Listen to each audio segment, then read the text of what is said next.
Hi, so I'm taking advantage of nice temperatures in the 60s. Only got a few more days of that. We're supposed to get slammed with snow.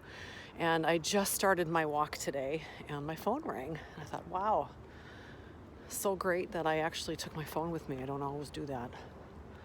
But I'm always getting such great ideas to share with you guys. So I did. Anyway, the call was from my favorite bakery where I had ordered some gluten-free bread. And they called to confirm the order. And I had already planned that tomorrow I'm going to go to my favorite Polish meat market and pick up some delicious imported yums. And then I get into that place of, oh my God, I won't even know what to choose to eat first with all these delicious choices. Sorry about all the noise. It's raw. You're getting raw.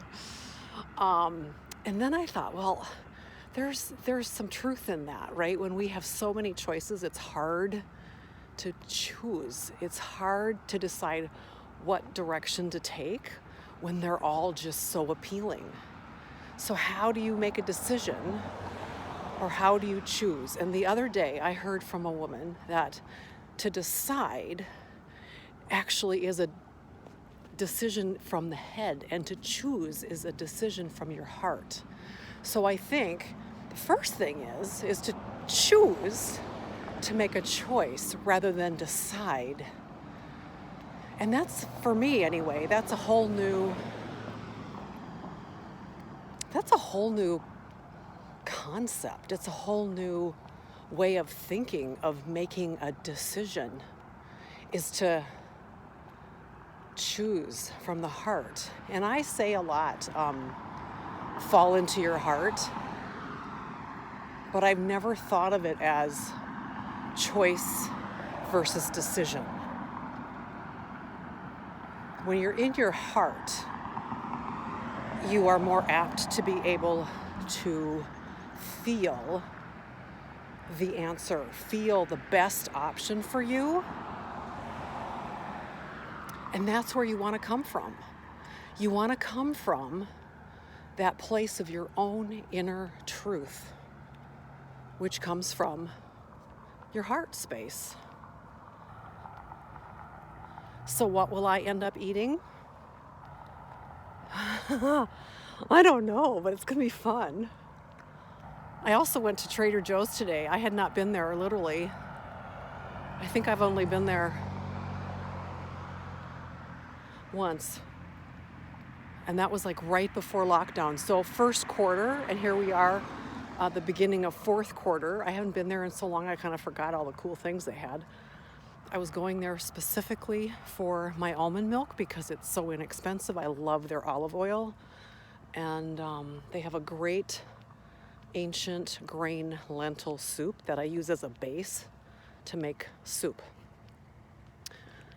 And cheese. Their cheese is so delicious and so inexpensive. Anyway, I went in for that and I came out with a lot more. So that, with my Polish deli stuff tomorrow and my newly freshly baked to-order gluten-free bread.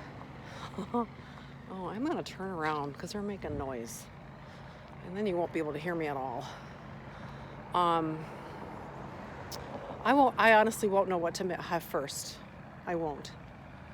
And the answer then is, what will I choose? It'll be literally in the moment of, do I want to have French toast using the cranberry orange bread? Do I want to make a grilled cheese sandwich with the onion dill bread? Do I want to make a toasted sandwich with the rosemary ham sandwich, with rosemary ham? I don't know. So what are the things that gets you all excited when it comes to things that delight you so much that you have a hard time choosing. What does that look like for you? What kinds of things are they? Having a lot of choices is better than having none, right? Sometimes I don't know what to choose to watch. I watch very little programming on television. I don't watch television per se, but I stream. And I don't always know what to choose. And again, I'm in the moment of what type of experience am I wanting right now? So I think the answer is, how do you choose? You choose in the moment. My God, the traffic. You'd never know there was a pandemic. You choose in the moment based on what's right now.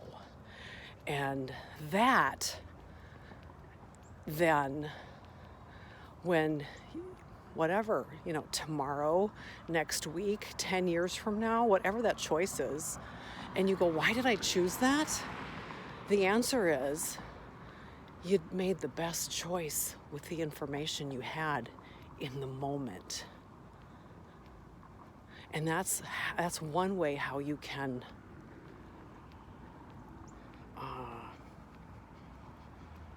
attempt to make peace with the situation that you're finding yourself in now. So, is there any other wisdom from that little tiny experience with my getting all excited about gluten-free bread? That's funny. If you're in the Minneapolis-St. Paul area, the bakery that I'm talking about is the Bittersweet Bakery down in, I want to say it's Egan. Could be Apple Valley. Anyway, it's called Bittersweet. And my three favorites are onion dill, orange, cranberry, and then they have an original, which is not anything special, but it's just like plain, so it goes both ways. And the meat market is Kramarczuk's up in Northeast. It's been around for decades. I'm just so glad they didn't have to go belly up with this pandemic. So, at any rate, let me think out loud with you. Just take delight in your ability to choose. Think about people who don't have a choice, who perhaps are living in a society where they don't have the luxury of that. But you do. You can choose. You can choose a lot of different things, but for today, when you've got options, consider choosing from the heart rather than deciding from the head. So that is the wisdom that I have for you on this lovely afternoon. It's Marita Harmonic Wholeness.